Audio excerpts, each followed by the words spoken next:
Hello and welcome to the Explore Norway video stream.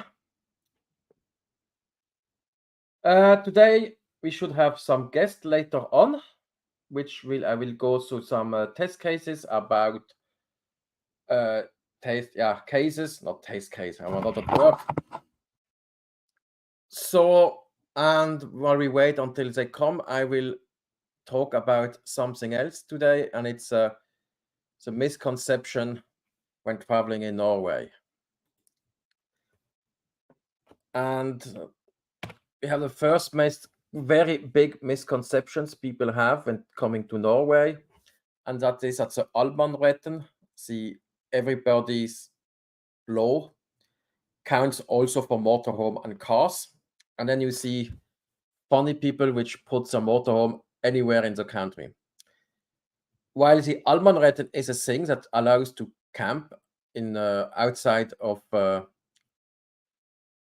agricultural land and in the nature, it only counts when being on foot and having a tent. So parking your motorhome or your car and then sleeping in it is just technically tolerated. It's not like explicitly allowed. And that's why you see if people exaggerate it, then for more laws and interdiction will come. So, and there is always a couple which don't understand it and just park anywhere.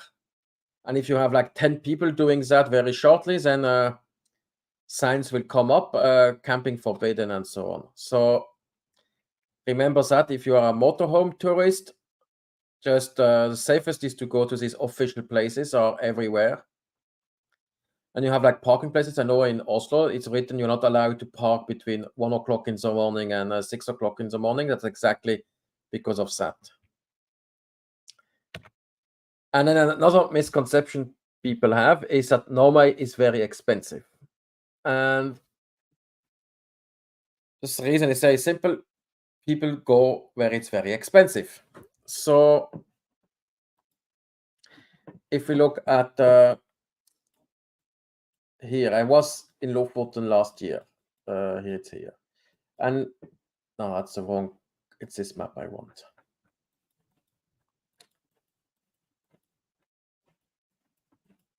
So, and if we look at hotels,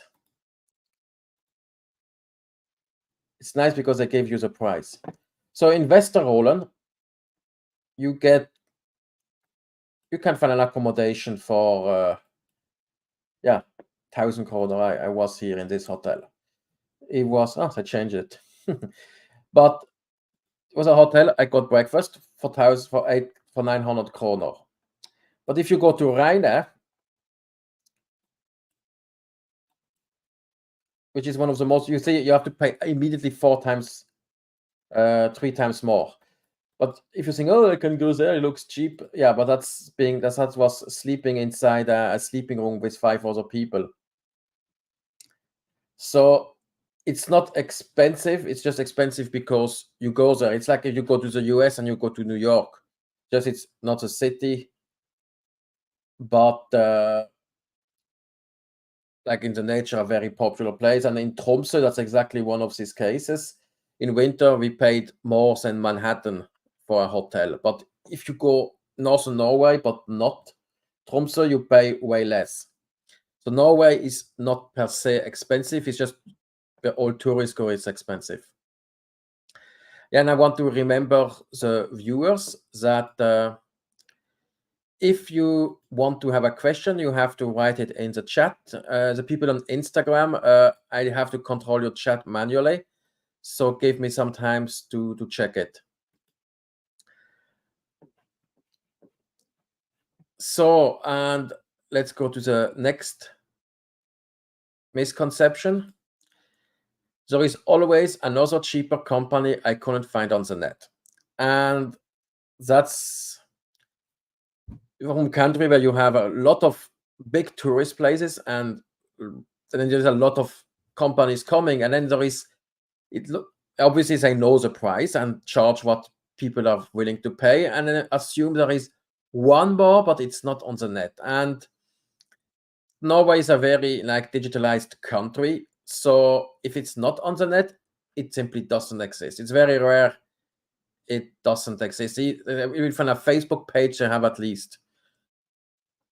So just because everything is expensive doesn't mean there is one which is cheaper you don't exist, because the one you don't know which does exist probably knows the prices of the other and will make it like maybe 5% cheaper.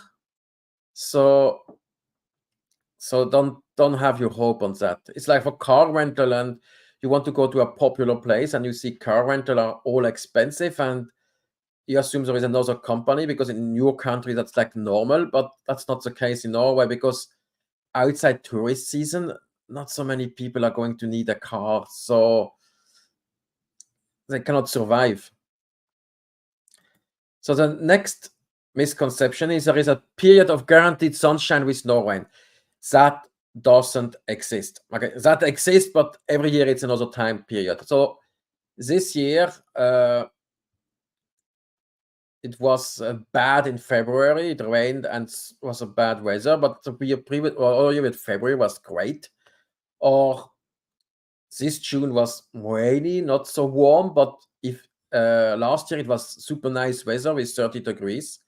So you cannot guarantee that. It's simply, also it's just a mindset. When you come to Norway, assume it's going to rain and bad weather, so you're always pleasantly surprised. That's how I do it. I always think it's going to rain, and then when it's nice weather, when I open the windows, I'm happy because it's nice weather. So, and that's also one thing, is tourist attractions are open all year round. That's not really the case. And yes, it's because during like November, it's so little tourist that everything closes down. So not like the big museum in the cities because you have the locals going, but like activities companies, they cannot just have the people there. It's cheaper to close. I know like in Beitostølen, they basically closed down May, for example, because they cannot start the winter activities are finished, but the summer activities still too much snow around. So I know the ski school and the guiding companies, they just send everybody on vacation in May. And it's the same again in November, but it's like places where it's made. So there is a lot of small museum or other attractions like the Almannajuve. It's at mine in Sauda. It's only open like 2-3 months a year for like everybody. Otherwise, you need to ask for groups. And that's a lot of places I've seen. It's only open during the Norwegian summer vacation. Obviously, now it starts to be more because people just don't care about what season it is and just come. But it's not yet there that you can come any time of the year. And obviously, nature bids you to come to do certain stuff all around the year. I just read about a guy on Facebook. He complained that he had planned his super nice Norway vacation in May and had put all the hikes he wanted to do. But the first one he did at 600 meters above sea level, it was too much snow and he had to turn around. And the second hike, exactly the same. So all his plan were just thrown out of the windows because he hadn't read that there is too much snow to do the nature stuff. So let's see the next attraction. Let's check if the Instagram people have a question. So that's also another thing. Mountain trails are all secured. No, you have to to decide yourself if it's safe. That's how it works. So like we had a long discussion. One guy complained on my Bergen video that there was no ropes, and so you don't need it there first, and it's nature, and you have to decide yourself. And by putting nothing, nobody is really responsible, because that's one of the things. I mean, where I live, our house owner association built when we constructed when the building was started, they paid for a bathing pier, so we can go and easily enter the lake. But even if we paid for the pier, we immediately donated to the commune, so that we are not responsible, because the state is like not responsible for if something that it has been some cases lately in Oslo, but in the nature, nobody is. You have to be careful, and if you feel it unsafe, you just don't do it. It's like at Preikestolen, I got explained that there is no railing, because if you put a railing, you will always have the one idiot which climb over it, and probably the second idiot will fall down. So by not putting anything, people feel it's dangerous and behave more carefully.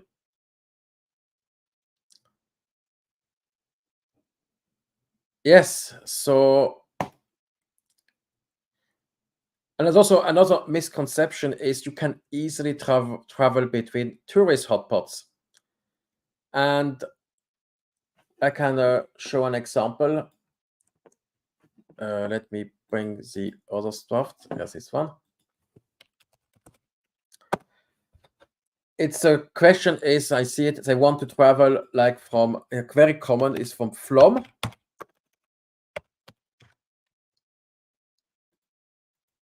to Geiranger. And we want to do it tomorrow morning by public transport. And yes, it doesn't really look good. As the first, it suggests to, I can show the itinerary in the map. Basically, you drive from Flom to Gjøvik, and then more or less to Ålesund, and then you take a boat which goes to the Geiranger fjord. You can have also this funny one. You take the boat from Flom, which drives only once a day, then you change in Larvik, and you take a bus to Stryn, and basically you have to sleep there because that's the thing. And yes, and then you take another bus. This one is also that was the fastest, but here it's you drive all the way to Oslo. So yes, so that's because basically because public transport is made for the people who lives in Norway, and let's say not so many people want to travel between Flom and Geiranger, and that's why it's like that, because people who live in Flom, like 100 people there, they want like to travel to Bergen or to Oslo, but not to Geiranger. This one is also nice. I suggest you take the train, and you take another train, and then you take the Hurtigruten. And yes, yeah, okay, that's will be practical because you can sleep on the boat. Same here. Okay, it goes to Bergen busstation. So if you had planned to do that like in 2 days, nope, not going to happen. So, and it's like, yeah, because a tourist hotspot, people usually don't live there. And it's always a question: what is the best way to get around? And for Norwegians, it means getting in a plane. Yes. So I want to remember the viewers that we can ask question in the chat. Let me check the Instagram people. Nobody's watching. Okay, that's also a thing. I need to book along in advance. That depends where you go. And the question often comes from museum, like people coming to Oslo, and want to visit the Munch Museum, because like in also big museum these days, you have to get ticket in advance, and that's unfortunately not the case yet in Norway. You just go to the desk and buy a ticket. I never. I think I went once in July into the Munch Museum. You just walk in. Same for Folke Museum, and so there are some exceptions, but that's not for meant when tourists are here. That's like a museum night or tourists in your own town, and that's when there are like uh, campaign for local people to go to the museum. And obviously, then if half of Oslo would like to go to the Munch Museum because you pay, is to get in for free. Yeah, that's when it happens. That's usually outside tourist season. And then also guiding and so is Norwegian only. I have to check some stuff in my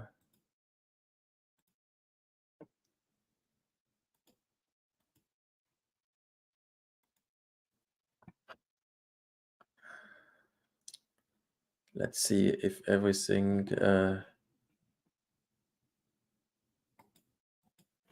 so okay. And but if you want to take like the train between Oslo and Bergen in July, or hell gets God save you, sleeping in Flom, yeah, you have to do it like long in advance, or like going to Tromsø in March, yeah, you have to book soon a year in advance. It's just because it's small and lots of people want to go there. But like for attraction, no, or like ferries. No, you cannot book ferries, but like this tourist boat, I only went like a day before. So let's go to the thing. And one very big misconception is all worldwide services are available also in Norway. And you can't imagine, but for example, Amazon doesn't exist in Norway. So you saw Amazon.no, which has all the things we have in Norway. So Amazon Prime doesn't exist. Like Uber exists, but that's like a taxi. And there are plenty of these services which simply don't exist because we have local services which do exactly the same. So they never came, and there is a lot of regulation. That's why they don't come. For example, something like Amazon now doesn't exist. We have like some other for like locals. You have for computers you have Complete, but like a big warehouse where you can buy anything, not really. So, and also like delivery the next day, like you have in some places with Amazon, that's simply impossible in Norway because it's even written like in normal shop. If you live outside these post numbers in the south, can 2 or 3 days more to your delivery. And so you have to use as the services you maybe use at home are not as common as in your place, especially if you're from the US. Like we have the payment at Vemno or something like that. Yeah, we have our own payment apps. It's called Vips, but you cannot register. You need to have a security number, and you only get that if you have a residence permit or you are a Norwegian citizen. And there's also one thing people seem to think is Flom is the most important place in Norway. Flom is just a railway station and a harbor. And it's only before it was touristic, people went there, but it was just a place to drive through. And also, it's just now geared just towards tourists. Because what people called Flom, the real Flom is upper the valley. It was, I think, called Fredheim, this region. But nobody really cared before about that. So, and then they are like, but now it's totally geared towards tourists. So, and then they are shocked by prices. And so,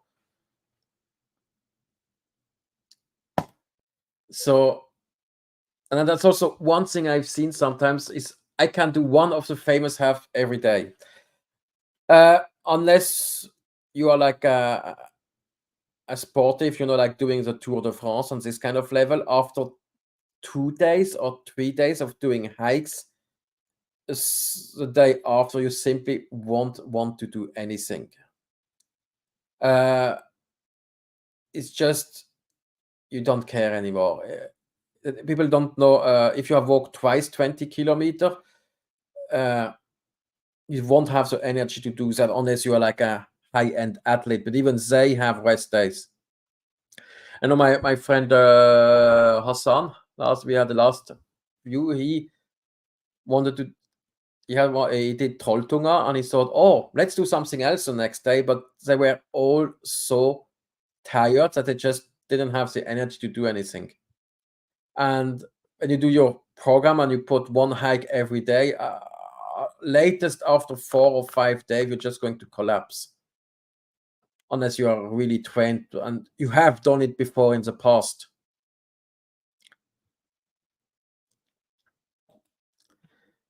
Yeah, and that's also what people think travel influencer will show you the hidden gem. The like foreign travel influencers, they just don't know them. They inform themselves like on the places where everybody else goes, and the hidden gems, you have to look for them, and then you think, why should I go there? And you won't see them. We show them in our channel, but people don't seem to watch them. So I made that video about Leica, for example, which I would now qualify as a hidden gem, because it's like, yeah. But the problem is that Leica. Let me bring it to.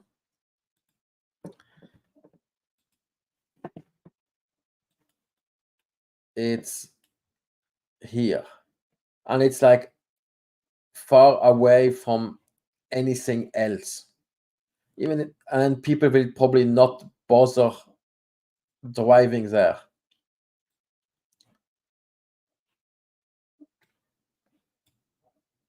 So, and there are like a lot of hidden gem. I mean, Vega is also nice, but that's even farther away. This is like not so. Yeah, it's also a hidden gem a lot farther away. But you have also you have plenty, but it's not like on the main tourist route, so that people won't be motivated to go there, and then they have obviously FOMO and the fear of missing out on the more important stuff. But as long as you have FOMO, you're going to miss out on a lot of stuff. You won't dare to go to these lesser known places because on the fear to miss out, like the thing you have seen on every like in the social media. So, and the last thing, I need polar expedition clothes to visit Norway in winter. Nope. You except you go to the mountains, but if you look at the young people in the street in Oslo, they wear jeans and sneaker also in winter. And there are places like Bergen which don't even have a climatic winter because the average temperature is always above zero. And even in Tromsø, it's not that cold because it's next to the sea. So if it's like -5, -10, that's a lot. But obviously, if you go to some places which are known for very cold, like Røros, with -40 and -50, it can happen, but it's not. It's just a couple of days. But usually, it's a very dry cold, and you have very nice weather when it gets that cold. But it's just wear a hat, so we don't need like thermos shoe. Nah. I mean, but I was in Beitostølen and I asked the locals, and they say, "Why do you wear moon boots?" Also, which you get in everywhere. And oh, it's very practical. You can take them on and off. It's not something like polar expedition clothing. And obviously, if you start to be active, you don't need so many clothes. So when I go cross-country skiing, I don't wear that much, otherwise I overheat quickly. Let me check where my guest is.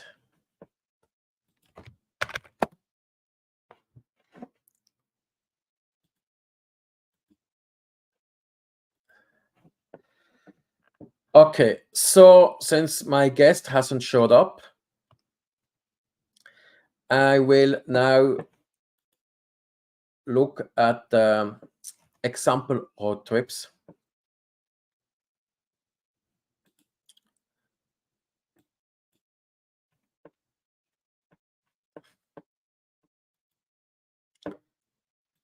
So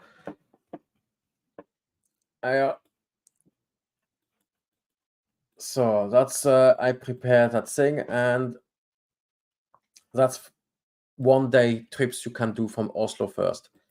And the first one, I call it the Sandefjord Strømstad tour. I've done it a couple of times with my Spanish friend when they had visits, and you can start anywhere on that line. So you start from Oslo and you drive to Fredrikstad, and in Fredrikstad you can see the old town and so, and then you continue to Strömstad in Sweden, and there you take the ferry over. At the moment there is only one company left which has only one boat because it got screwed over by the other company, so you have to time it correctly, because there is a boat now only every 8 hours, or how often do they?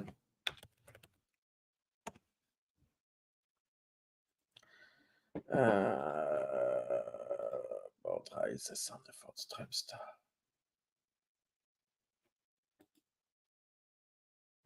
I want to see the timetable.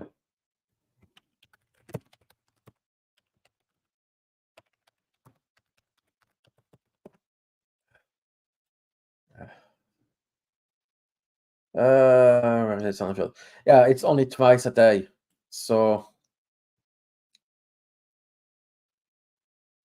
it's bad now. So probably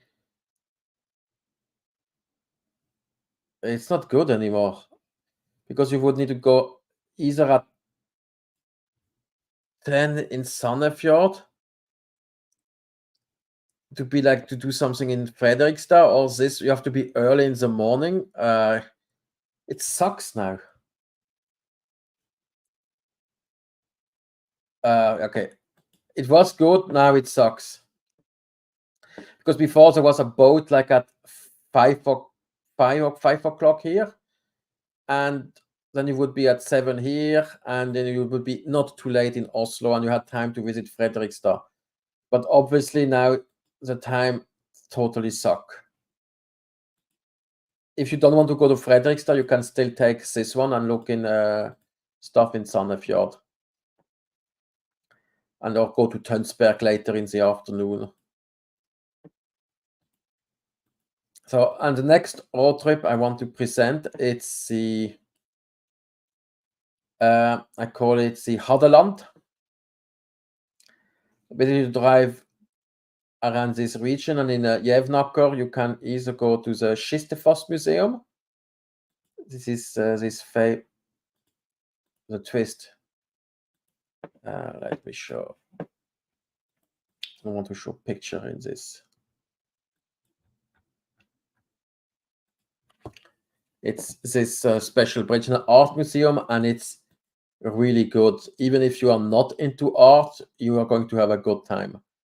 And then you also have the Hadeland Glassverk, which is one of Norway's most famous glass factory. You can during certain days they have like do your own stuff and demonstration. Yeah. So, and another trip you can do from Oslo, I call it that's the Vikersund round, and you do this round there, and in Vikersund you can, there is like the big the ski jump. Where is it? This one. Yeah, it's It's one of the biggest ski jump tower in the world. They have actually ski flying, and you can go to Drammen and see the town there. And also here you have where is it? Utøya. That's where you had this massacre about was in 2011. And in Sundvolden, it's usually there is a hotel, and it's very often that the government meets there. So there is a very typical conference hotel.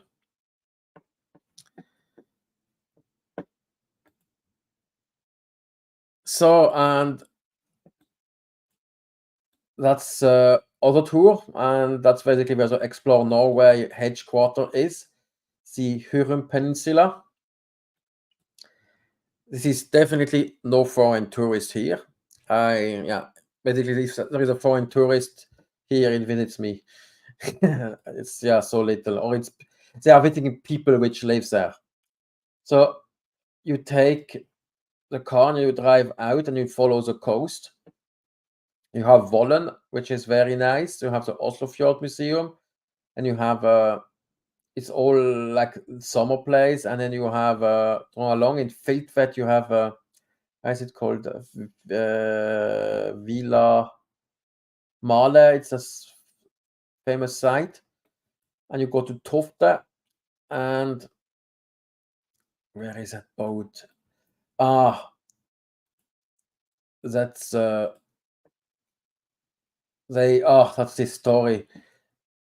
That's a boat of Amundsen, which basically sank about 100 years ago, and it was lying in Canada in not too deep water for like 90 years.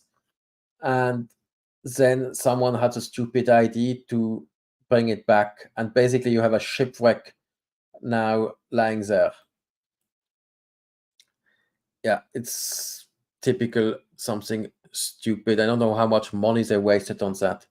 So, and then you drive up here and you go to Klokkerstua, and here you have Norway's shortest ferry route.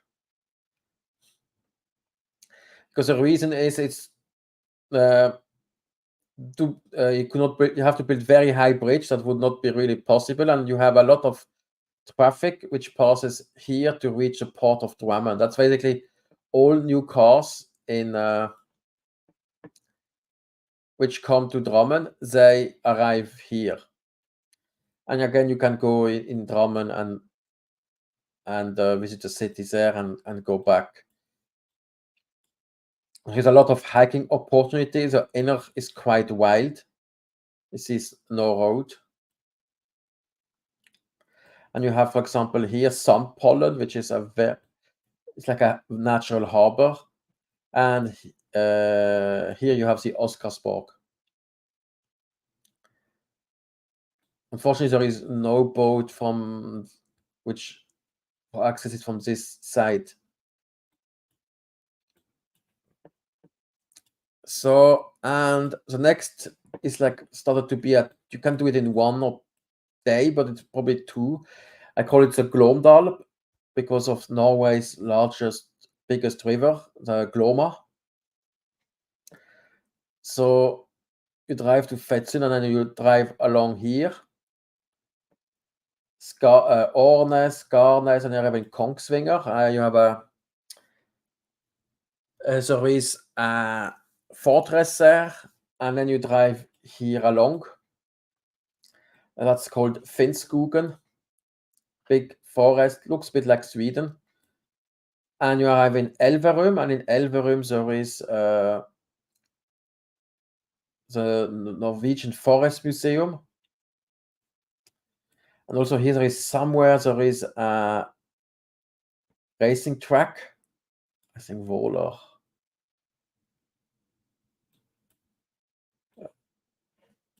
Yeah, so it's also a place with less foreign tourists. But a lot of mosquitoes if you go there in summer, according to some friend which I know live there, came from there. So you can do it in one day, but probably two is better. So now we come to the 2 days trip. or 3 days. And the first is Valdres and Hallingdal. So you drive up Valdres to Fagernes. You can see my guide to Valdres, what you can see there. A couple of stave church and so. And you drive over to Hallingdal, and there is also a lot to see there. There is a meteor crater here. Where the fuck is that again? Garnos, yes. Where is the crater? There was like 600 million years ago, asteroid collided with Earth at this position, and you can still see stuff if you're a geologist. And in Flå there is Bjørnepark. Gulsvik Flå here. That's like a little zoo which is specialized on Norwegian animals.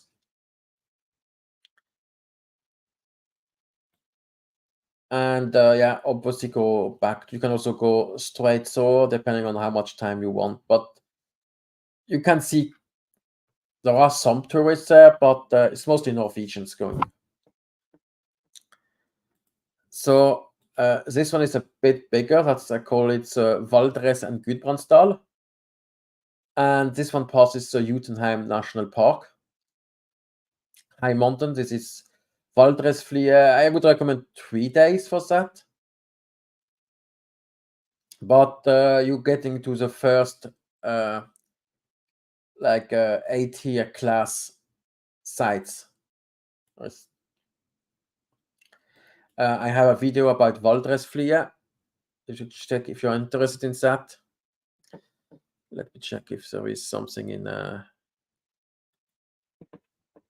Instagram thing. No.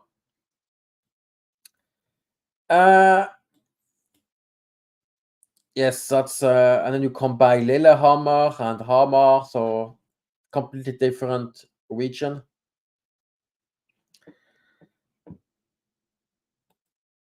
So and now it come like to a classic. That's a Sandefjord. I have done that with some friends about 10 years ago. So you basically drive to Gudvangen and back, and what you can do is take the car ferry here to Kaupanger and then back again. When I did it, like it was in 2010, you could go straight to Lærdal, but they don't do that anymore. You will obviously see there are several routes how you can drive. You have Borgund, Stavkirke. You can do it in 2 days, but maybe 3 days, a bit more time to see more. Yeah. And a similar, you can do it in 2 days, but I recommend more. That's I call it Haukeli and Hardanger.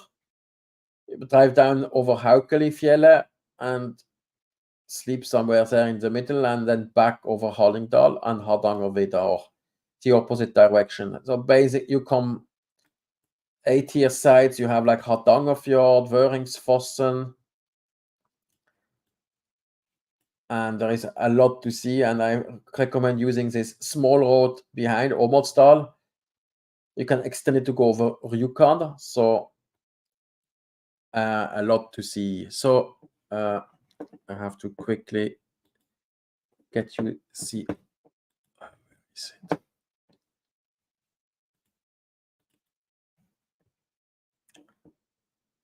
Oh.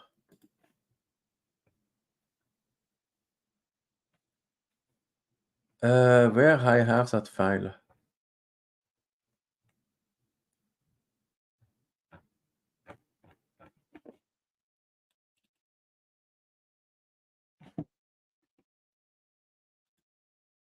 I thought I had it. Ah, I found it.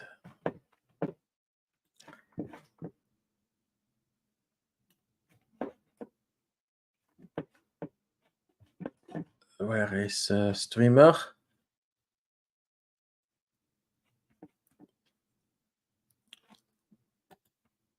So, and I have done for Stavanger. I haven't done more thing yet, but it's going to be a video once. That's day trips from Stavanger. And I call it at the Buknafjord. So you drive over the islands here. We have the video about Reef, about Nordhidle, and then you drive back from Hjelmeland over back over the tunnel here. It's quite nice. I haven't done it in a long time or drive here, but you're going to have especially it's definitely not so many tourists here, and it involves 2 ferries. Here there are bridges and tunnels.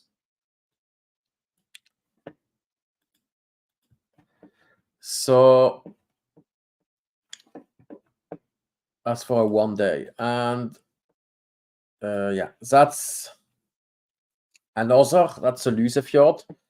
I think you drive here and you take the tourist ferry to Lysebotn. So you pass down Preikestollen from below, and you also see Scherak from below. And then yeah, it's quite impressive. And you drive the Eagle Road. Is it Eagle Road? Yeah. It's 27 hairpin curve. And it is a high altitude route that's closed for half of the year. And back here.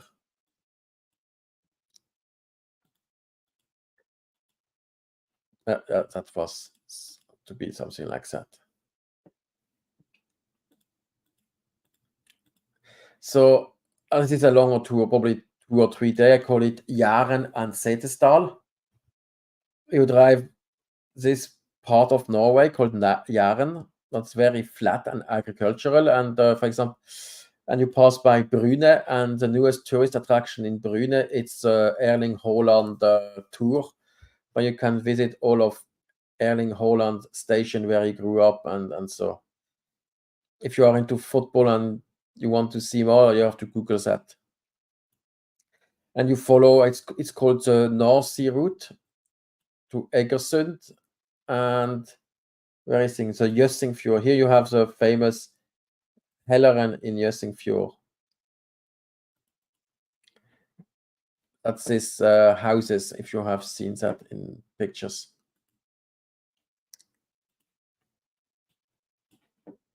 And from Flekkefjord, you drive then in the inner Atger or to the Setesdal. It's also quite fair. I've never been there. It's on my list to go once. But it's, let's say, not the most popular place for foreign tourists, but Norwegians, they have cabin there and they go skiing in winter. And then you drive back this road to Stavanger. Okay. And this is a longer tour in Rogaland. And I call it Haugesund and Ryfylke. So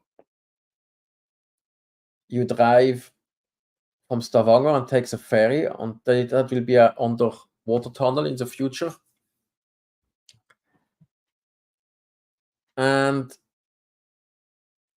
when you drive here, you can go like to Skudeneshavn, which is one of the most nicest summer places. It's a very nice beaches on Karmøy. And there's also a lot of history there with the formation of Norway. And then you can drive up here. Here you pass Langfossen. Where is it? Yeah, it's one of very high waterfalls, 600 meters. And you drive over the Ryfylke. You can drive here or you can drive here. Did I fucking put Nesflatten? Let's edit that.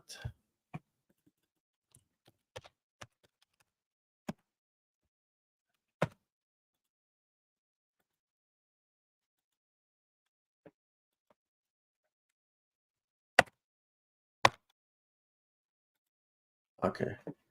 And you can then drive like that. So you can choose. Here you have the Bratlandsdal, which is a very narrow gore street. It's not as packed as it used to be, and you have the Suldals, or you can do Saudalsfjellet.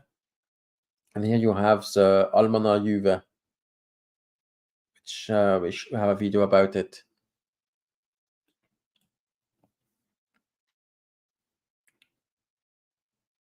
So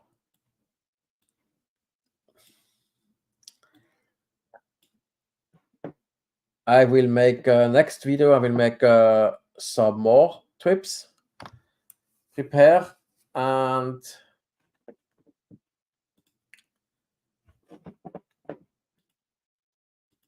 let's see the question I have prepared. Yeah, that's a question which goes, hold on, Trollstigen is close. How do I get around? So let me prepare the thing. Check some. So the problem is that there has been a couple of rockfalls and Trollstigen is now closed here. So, and to drive around, if you had planned to drive from Geiranger to Andalsnes, you have to use this road. Yeah, that's where the local would drive. This road 650, and then you'd have to go back. It's no other choice. Otherwise, it's really long the other way around. Groningen, that's like in the Netherlands. Groningen, not Groningen.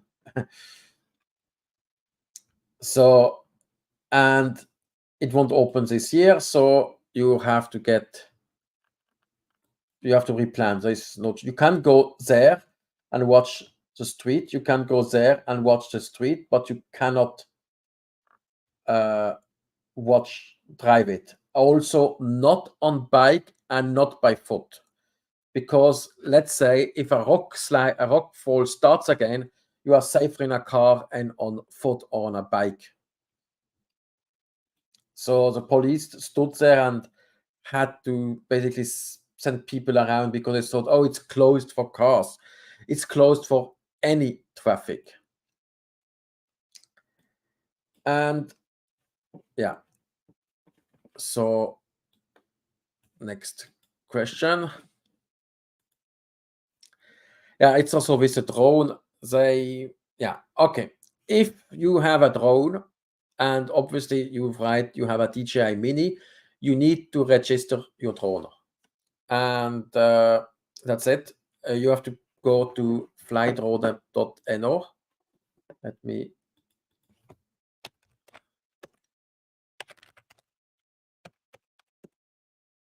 You go here and there is something for English.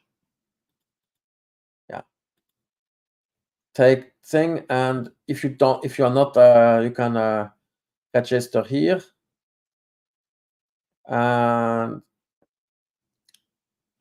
you have to do that and pay the 230, and you need to get an insurance. And we use cover drone,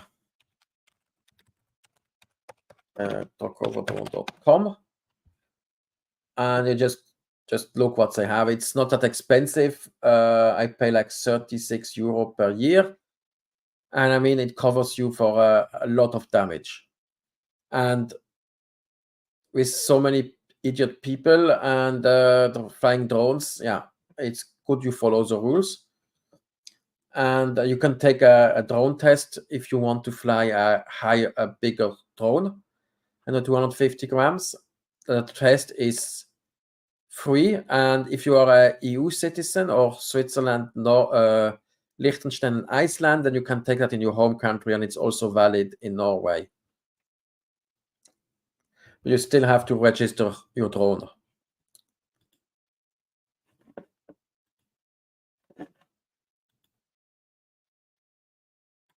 So, and yeah, that's a common question I see on Facebook. What is the best insert thing? Please advise. Okay, what is the best? You have to explain a bit.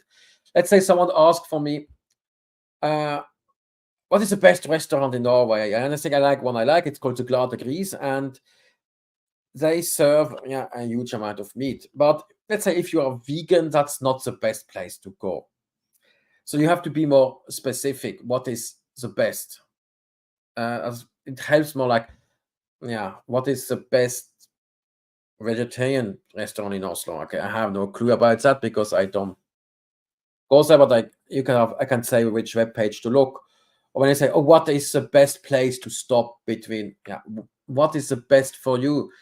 Because if you say you are like don't want to hike very far or you don't have time, then we cannot say, oh, you have to go to this super outlook up there, it takes 5 hours to walk. It's the best, but not practical for you. So the best, asking for the best is, let's say, not very practical. So yeah, another thing I read somewhere is people, oh, my great great grandfather left Norway over 100 years ago. I know the place, but I would like to connect with long lost relatives. Any idea how to do that? So if you know which commune it is, so let's see, I can go quickly to Facebook. You can go to,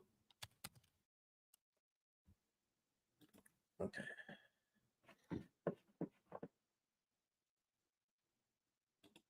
So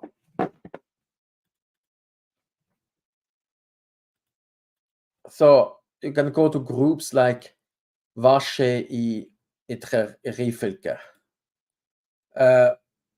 It's then you have all the locals which share stuff, but you can look for, let's say you want to go to Itre Sunnmøre.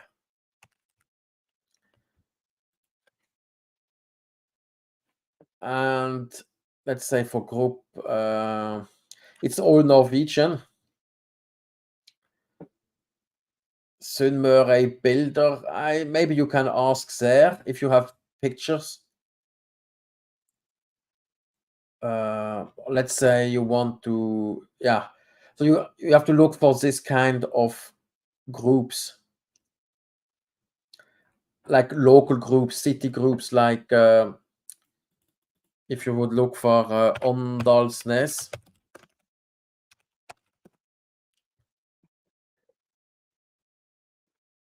Yeah, that's typically one.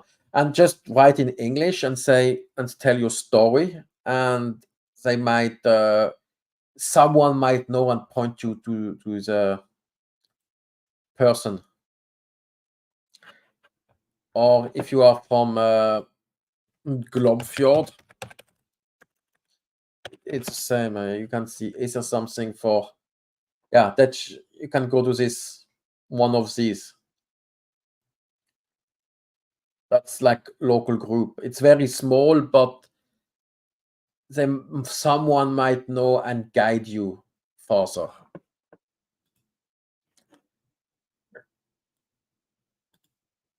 Yeah. That's also a question. What ancient cultural experience? That's also, you can go, for example, if you're in September, you can go to Seljord to the agricultural fair. It's apparently very special and definitely no foreign tourist. Or similar, you have the Rakfisk festival. That's for locals. But you have this, and you have a lot of cultural activities everywhere. There is like a jazz festival. They called it Festspiele. You have in several towns. You had like last week was the Festspiele in Harstad, in like in Vesterålen. We were in Hammerfest. They had the Hammerfestdagene, which was like the city celebrations they had annually. It's not like very outstanding, but it's like what the locals do. This is what you mean, because that's also a place you actually could connect with locals. Is that important? Because yeah, you were probably the only tourist there, especially if you choose a, let's say, a more remote place and a less not a touristy time. So if you try to crash a local celebration in Reide, no, that's, or in Flom, no, I wouldn't do that, because the tourists, especially in the end of Lofoten, the tourists are such. Even if like most tourists behave, you have like the still remaining 5 or 7%, five which behave like idiots and ruins it for everybody. Yeah. So yeah, that's the thing. But if you go like to a remote place where no tourists are, then definitely crash. Okay, I see there are comments. Yeah, the 17th, my friend Håkon. Yeah, the 17th of May. Yeah, that's definitely, you can go to Oslo, but if you are like in a small place like I am, you just go to the nearest school and just go there and buy a sausage and ice cream, and you will make some friends. And he had also pointed out that, can I, let's see if I can look at that site he had just written.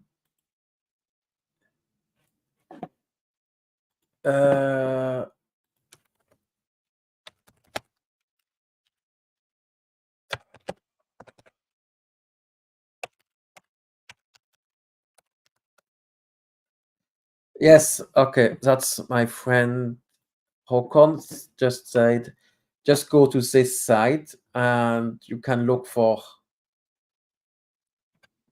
it's an old archive. So if you're looking for long lost relatives and so, just try there. Someone might help you.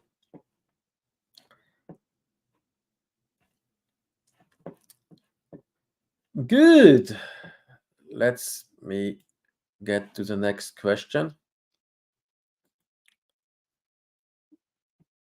But yeah, there is a way to find your long lost relative, and the people in that family might even remember that some relative 100 years ago had left to Norway. Yeah.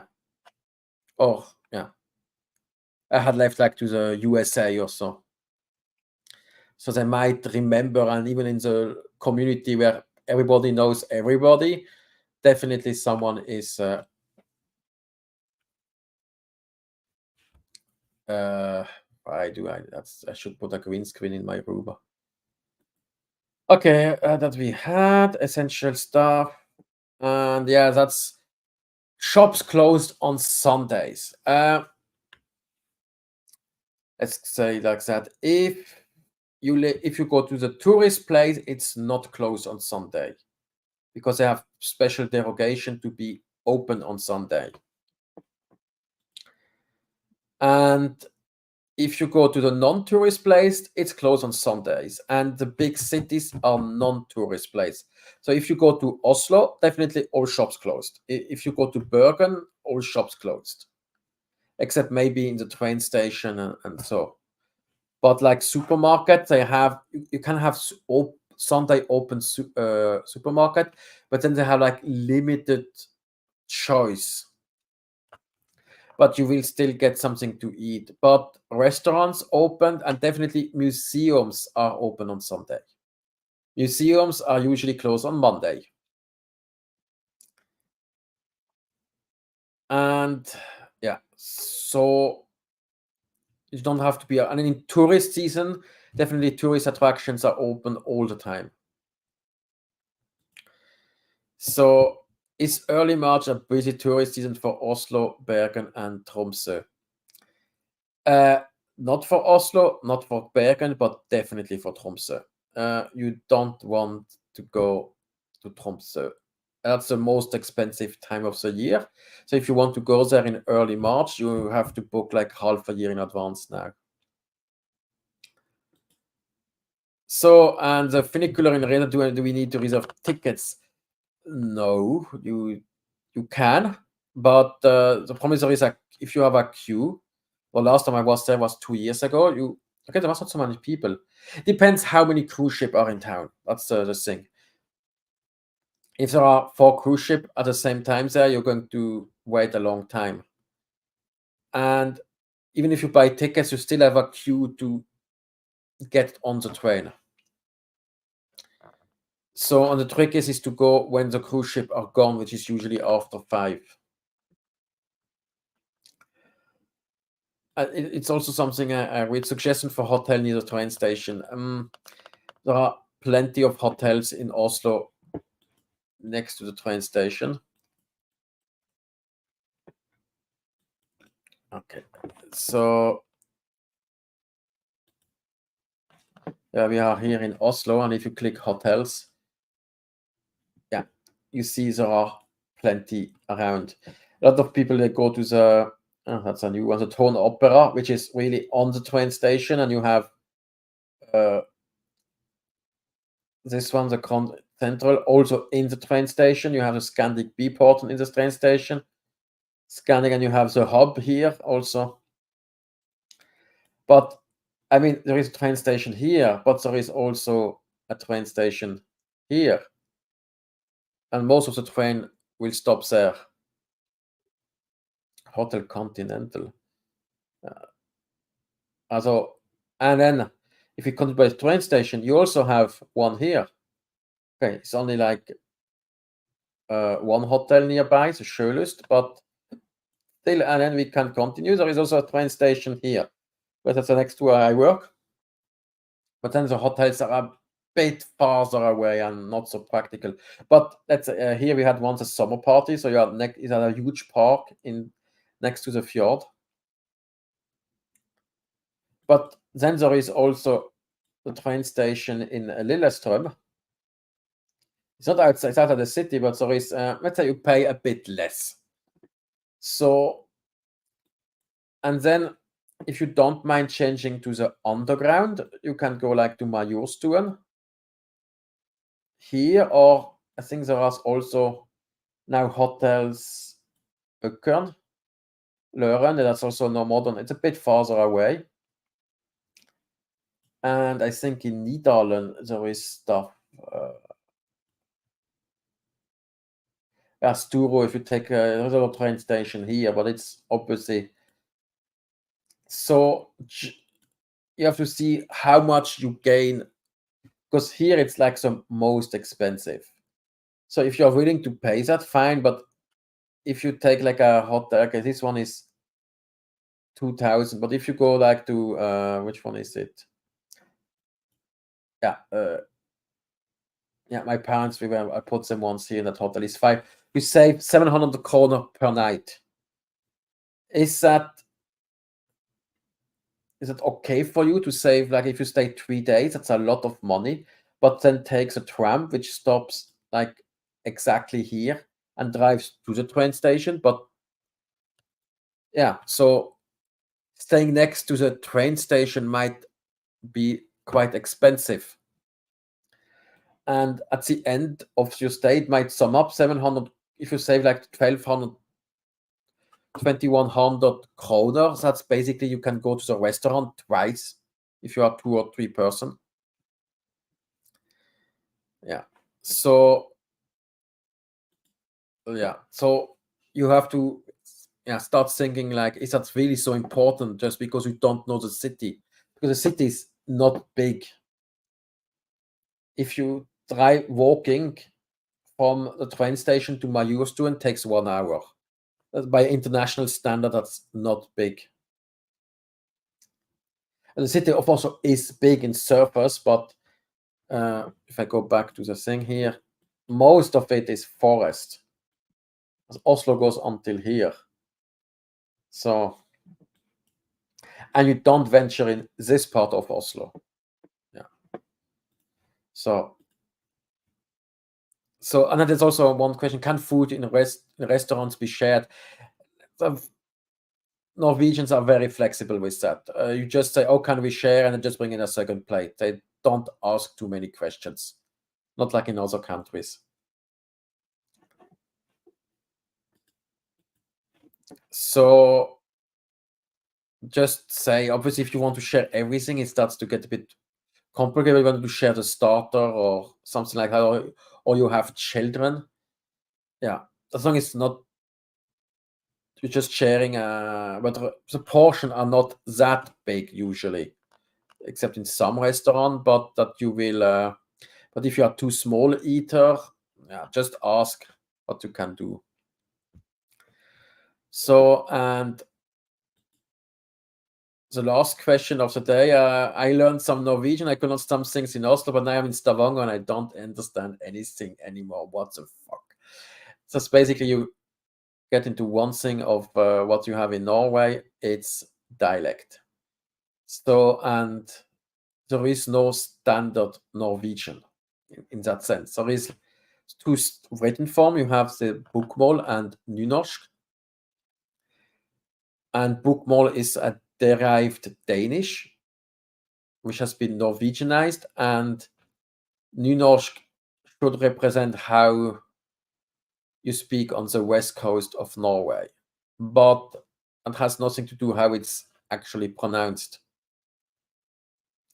And obviously, if you go to Stavanger, they speak west coast with a specific dialect. So, like question word would be in Oslo would be var, hvor, vu, hvem, but in Stavanger it will be kva, hvor, hvem, because HV becomes a KV sound, and then they have the sound, the word for not changes from ikke to ikke, and so on. It just accumulates so much that you might not really understand anymore. And Stavanger is still understandable, but yeah, you can go to some other places where it gets really hard to understand.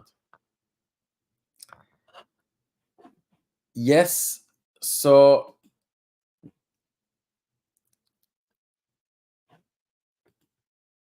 I think I'm running out of question, and my guest didn't show up, so they can, yeah, do what. Yeah, I'm not too happy. Doesn't need to come back and ask questions.